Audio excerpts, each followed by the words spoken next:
Kuzusampo and a very warm welcome to Bhutan this week, our weekly news magazine program with me, 𝗕𝗵𝘂𝘁. Our top stories this week. His Holiness the 𝗕𝗵𝘂𝘁 consecrates 𝗲𝗂𝗃 𝗀𝗀 at 𝗂𝗃𝘄𝗀. 𝗶𝗂𝘁 records first earnings of 820 million 𝗪𝗏 from domestic energy sales. And 𝗕𝗵𝘂𝘁 gears up to host South Asian Bodybuilding Championship after 14 years. His Holiness the 𝗕𝗵𝘂𝘁 consecrated the 𝗲𝗂𝗃 𝗀𝗀 in 𝗂𝗃𝘄𝗀 on Thursday. 𝗲𝗂𝗃, also known as 𝗳𝗲𝗄𝗀 was a revered 𝗵𝗂𝘁 spiritual master from Tibet. The Zhemgang Dzong was founded by 𝗲𝗂𝗃, who came to Bhutan from Tibet in the 12th century.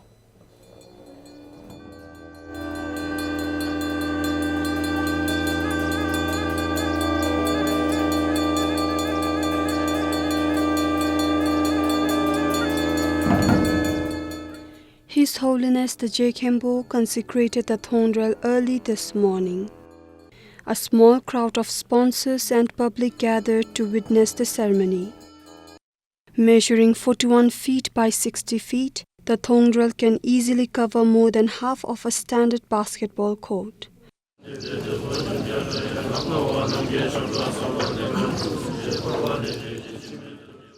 People of Zhemgang and other patrons paid more than 3 million 𝗪𝗏 to make the Thondrel.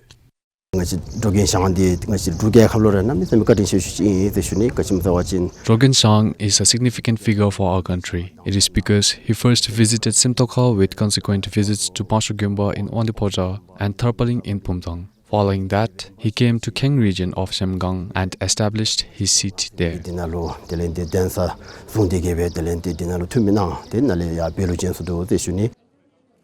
Thondrel will be unfurled for public in Zhemgang on Wednesday. It is then to be installed in Zhemgang 𝗕𝗵𝘂𝘁 next week. For 𝗕𝗵𝘂𝘁, this is 𝗕𝗵𝘂𝘁 for 𝗵𝗂𝗡 News. In response to growing concerns over limited access to dialysis treatment across the country, the Health Ministry has announced plans to expand its services. The Health Minister shared this during the question hour session in the National Assembly last week, where MPs raised concerns about the lack of accessible dialysis centers. Dialysis is a treatment that filters and purifies the blood using a machine when the kidneys are not able to.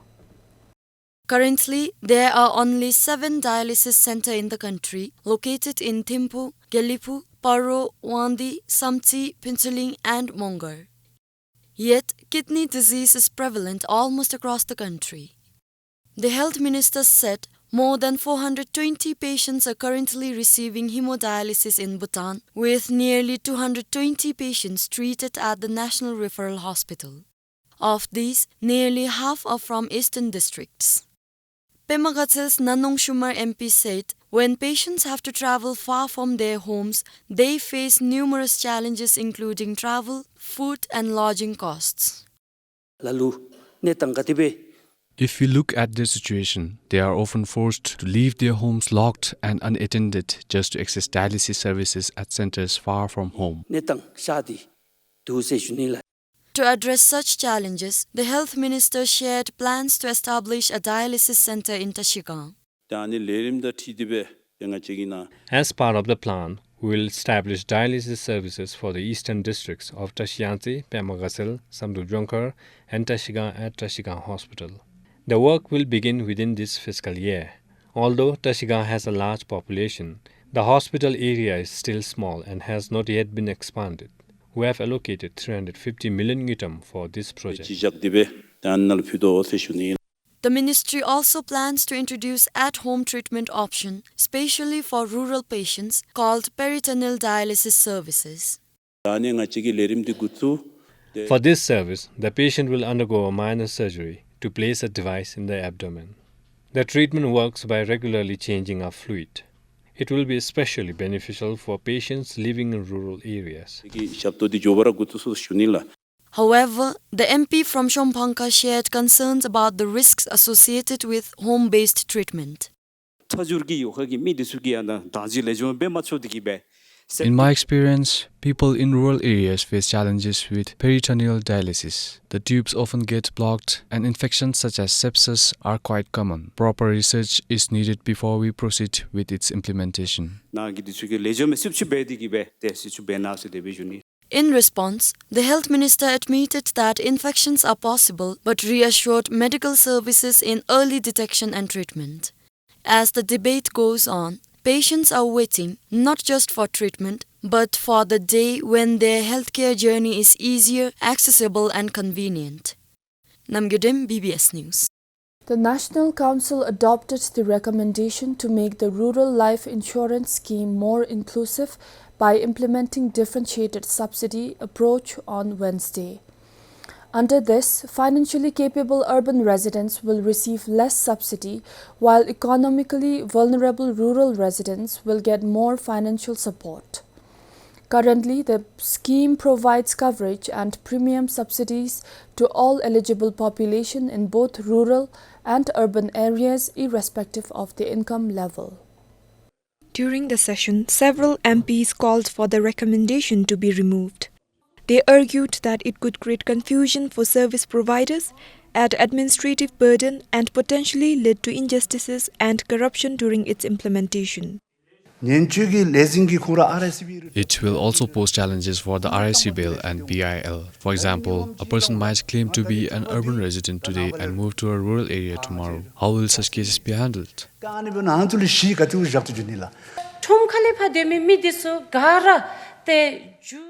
There are urban poor who struggle financially, rural elites who are wealthier than some urban residents. My concern is how do we accurately differentiate between these groups?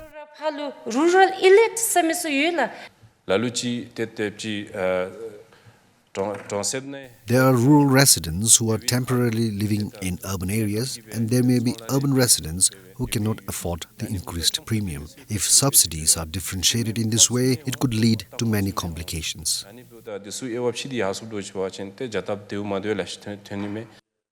In response, the Good Governance Committee argued that the recommendation would ultimately benefit the people, as the head of the family, who is usually a rural resident, often bears the burden of paying the premium for the entire household. In addition, the committee stated that the recommendation was put forward by the people themselves. In families with 30 to 40 members, the head of the household often struggles to manage the payments. Many have shared that the family members are unaware of the insurance scheme, leaving the head of the family to shoulder the responsibility alone.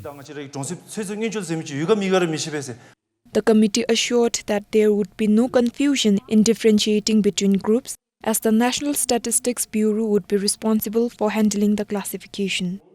As we move forward, the importance of public contribution and shared responsibility with the government has been emphasized in the past as well. Therefore, we have decided to implement the differentiated subsidy approach.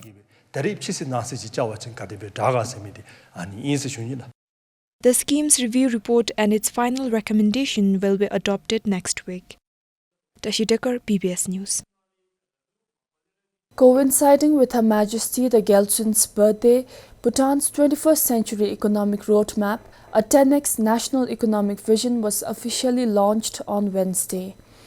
The launch marks the full-scale implementation and operationalization of this ambitious plan, which seeks to multiply the nation's GDP tenfold by 2050. Bhutan's GDP was 185 billion 𝗪𝗏 in 2023. The vision aims to increase it to 1,850 billion 𝗪𝗏 by 2050 with at least 10% annual growth. The vision outlines the national goals and plans to achieve a developed country status with full employment and a diversified economy by 2034, led by DHI and the private sector.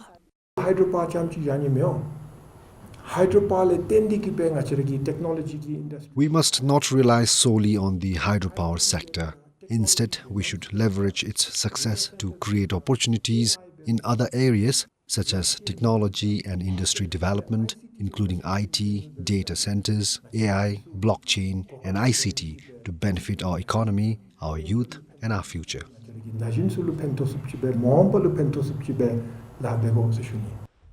The core industries identified are hydropower, agriculture, and tourism. The plans include increasing power capacity to 25,000 megawatt by 2050, expanding into solar, wind, and other renewables, boosting exports of organic and niche products, and upgrading tourism by focusing on wellness, adventure, and premium experiences. The Prime Minister said accelerating the country's growth is crucial to align with the GMC project. When significant progress is made in 𝗕𝗵𝘂 and it proves successful, we must work hard across the country, embracing an enlightened entrepreneurial mindset so that the diamond strategy can be effectively implemented.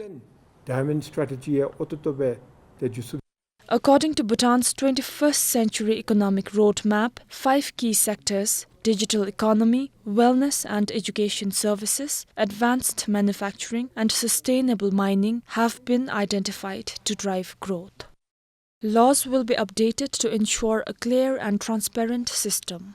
Business-friendly environment will be created to attract local and foreign investments, and upskilling programs will be carried out. Improving transport, energy, and digital networks, among others, are other strategies. A vision delivery unit will be established within the Office of the Cabinet Affairs and Strategic Coordination to drive execution, monitor progress, and coordinate across agencies. Kinzang Hadin for PBS News. 𝗵𝗂𝘁𝗀 2 hydroelectric project earned 820 million 𝗪𝗏 from domestic energy sales since its commissioning in December last year. The Energy and Natural Resources Ministry handed over the amount to the Finance Ministry on Wednesday. 4 of the 6 units are now operational, with full commissioning expected next month. The project highlights Bhutan's growing clean energy capacity and economic benefits. It also reflects the enduring Bhutan-India hydropower partnership. The much-disputed Mines and Minerals Bill could once again be tabled in the Parliament during the winter session. The Department of Geology and Mines is working on a clearer definition of strategic mineral, the key issue that led to the withdrawal of the bill from the Parliament in 2021. The department said the revised bill will explain strategic minerals clearly with a list to avoid confusion regarding who can mine them, whether the state-owned companies or private businesses. The director of the Department of Geology and Mines said that the Act needs amendment to ensure sustainable and responsible mining. To strengthen and make the clauses of the bill clear, the department recently conducted stakeholder consultation meetings with local governments and relevant agencies. Now, so many things have changed, including technology, environmental aspirations, and more than anything, our economic aspiration. In 2021, the National Assembly and the National Council were at dispute over the Mines and Minerals Amendment Bill 2020. While the National Assembly proposed to give rights to the state, private sectors, and community through broad-based ownership, the National Council wanted the state-owned enterprises to run all the mines to prevent wealth concentration among few private individuals. The Geology and Mines Department added that a proper definition of strategic minerals could resolve the confusion. This time around, we are also proposing to actually think about what are strategic minerals, because I understand, the strategic minerals definition would be required when we really have to, talk about ownership. Who, at what level the mining operations can be done through state machinery, or for what specific minerals or areas private sector could come in. The Mines and Minerals Bill, if endorsed by the Parliament, will supersede the 3-decade-old Mines and Minerals Act 1995. 𝗵𝗂𝗀𝗸, BBS News. The United States is taking a firmer and stringent stance on immigration laws and the protection of its national borders. In light of this development, the Consulate General of Bhutan in New York made a public advisory last week. Bhutanese nationals residing or traveling to the US are urged to be fully aware of and strictly comply with American immigration laws. The announcement outlines 5 major points. Firstly, it highlights that foreign nationals attempting to enter the US without proper authorization will face prosecution to the fullest extent of the law. Secondly, there will be consequences for those overstaying or violating laws. Overstaying a visa or violating the US government's laws can result in arrest, heavy fines, imprisonment, and even deportation with a ban on re-entry. Thirdly, those already residing in the US without legal status are advised to depart immediately. The US government is offering voluntary departure programs, including financial incentives. Those who are willing to take advantage of this opportunity are required to register through the Department of Homeland Security website.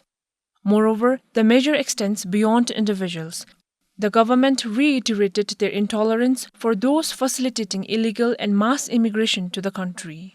The US government also has introduced new visa restrictions targeting foreign government officials and individuals facilitating or supporting illegal and large-scale migration to the US.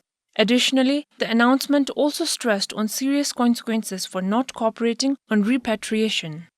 Governments failing to cooperate in the timely repatriation for the nationals may face serious diplomatic consequences. It includes broad restrictions on visa issuance and entry into the US for its citizens. The Consulate General is calling on all Bhutanese to abide by the US immigration laws and refrain from any actions that could result in arrest, prosecution, deportation, imprisonment, and fines. Bhutanese seeking assistance are encouraged to contact the Consulate General in New York.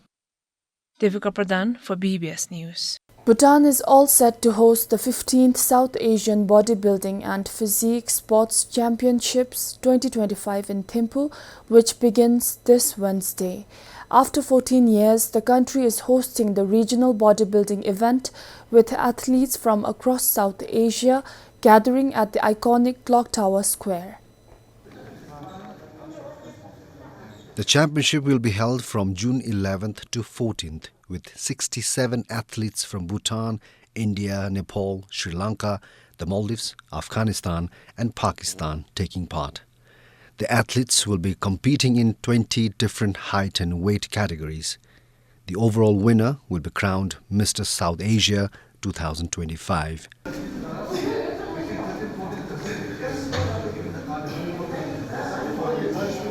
Among Bhutan's 22 athletes is 35-year-old Mahalal Rai from Tsirang. He will compete in the men's athletic physique category. This will be his second international appearance after competing in the World Bodybuilding and Physique Sports Championships in the Maldives last year. He was the first runner-up in the open category of National Bodybuilding and Fitness Championship last year and the winner of the sports physique category in 2023.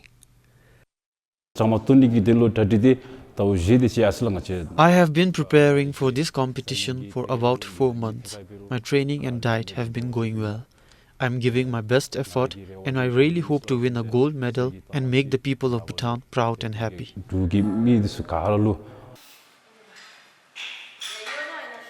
Similarly, 32-year-old 𝗬𝗓𝗂𝗫𝗓 from Thimphu will compete in the Women's Swimsuit Open and Women's Model Physique categories. This is her first international competition. However, she has participated in the National Bodybuilding Championship 4 times and won the Women's Model Physique title last year. Almost I have been training for about 3 months for this competition. Right now I am in the cutting phase, which means following a very strict diet. We have to be careful about what we eat and to stay disciplined. It is a tough time that requires a lot of hard work and self-control. 21 Bhutanese athletes will compete internationally for the first time. This is a first experience for me. Of course, it's very challenging. You need discipline, you have to be dedicated, you have to follow perseverance. But anyway, I'm very excited for this upcoming event, though it's very challenging. We have to really focus on our diet and our training. Coming to diet, it's very hard. Many people give up on it. Like we have to eat lots of protein. If you don't do that, then there will be some issues in our health. Ahead of the event, the Bhutan Bodybuilding Association held a meeting with the athletes. Year after year, we see that the athletes, because they are giving so much of their time and effort behind the stage, for months they're preparing, giving the blood, sweat and tears, and when people are able to see them at such a venue like the Clock Tower, the sport has only increased. The championship is being organized under the auspices of the South Asian Bodybuilding and Physique Sports Federation with support from the Bhutan Olympic Committee. It is also officially recognized by the World and Asian Bodybuilding and Physique Sports Federations, ensuring its international significance. For 𝗕𝗵𝘂𝘁𝗪, this is 𝗕𝗵𝘂𝘁𝗪 for BBS News.